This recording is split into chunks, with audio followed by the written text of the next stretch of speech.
Lívia, o custo da cesta básica aumentou em 14 das 27 capitais brasileiras, apertando ainda mais o custo de vida, do trabalhador, apertando o orçamento do trabalhador. A gente preparou uma tela para vocês acompanharem quais foram essas capitais.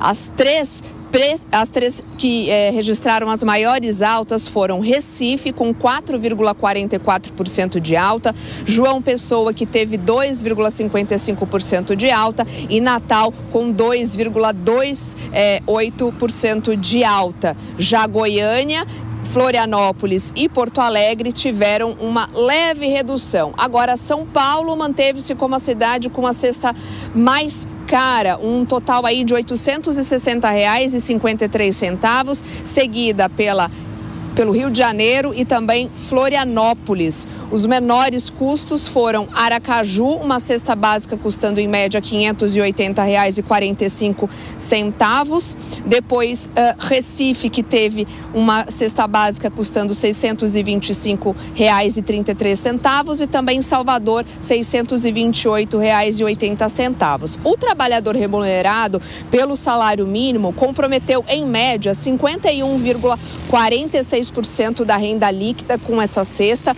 um aumento em relação ao mês de janeiro. Em São Paulo, esse percentual foi ainda maior, chegando a 61,28%. E aí, entre os alimentos mais expressivos, claro, acho que o pessoal aqui de casa e também que está nos acompanhando pela internet, pelo rádio, até já sabe e pode sugerir qual foi esse alimento, O café em pó teve um aumento bastante expressivo, com alta de até 23,81% lá em Florianópolis. O tomate subiu em 15 capitais, chegando a 44,52% em Recife. Já o óleo de soja teve uma leve queda de 7,68% em Salvador. E o feijão, com 5,35% de queda em Goiânia, registraram aí um pouquinho de queda na maioria das cidades também. E com base no custo da cesta básica paulista, o Diese também estima qual seria o salário mínimo ideal para uma família composta ali por mais ou menos 4 pessoas.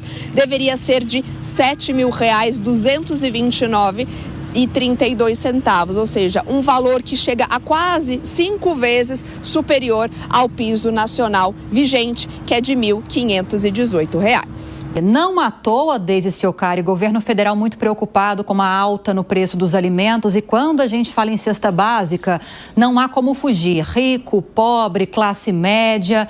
E aí tem algumas alternativas em estudo, algumas já em fase quase de implementação, zerar imposto de importação para algumas categorias de alimentos, mas fica aquela questão que o Alan Gani, que já chega aqui no Jornal da Manhã, sempre fala: enquanto a gente não fazer ajuste fiscal, nada vai ser efetivo para resolver esse problema ou amenizar. Exatamente, Lívia, e o Alan tem razão. O que a gente tem visto com essa alta na cesta básica é que ela expõe essa fragilidade da estratégia econômica do governo federal diante dessa inflação de alimentos.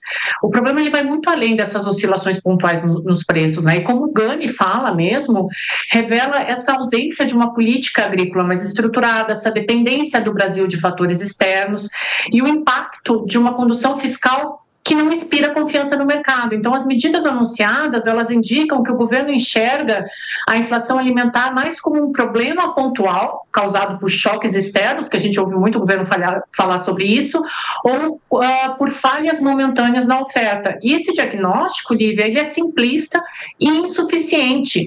A alta dos preços da cesta básica, ela não é um evento isolado, ela é um fenômeno estrutural que se arrasta ao longo dos últimos anos. E a questão central, ela não é apenas a oferta de alimentos, mas a desvalorização da moeda, a falta de previsibilidade econômica que a gente tanto fala aqui no Jornal da Manhã e a ausência de uma política de segurança alimentar robusta. Então, o governo ele fracassa na condução dessa política de preço dos alimentos porque ele não enfrenta o problema de maneira estratégica e integrada. Então, as ações elas são muito paliativas, muito reativas e muitas vezes até contraditórias. Isso acaba criando desequilíbrio no mercado e aprofundando essa crise inflacionária que a gente tem visto constantemente aqui no Brasil.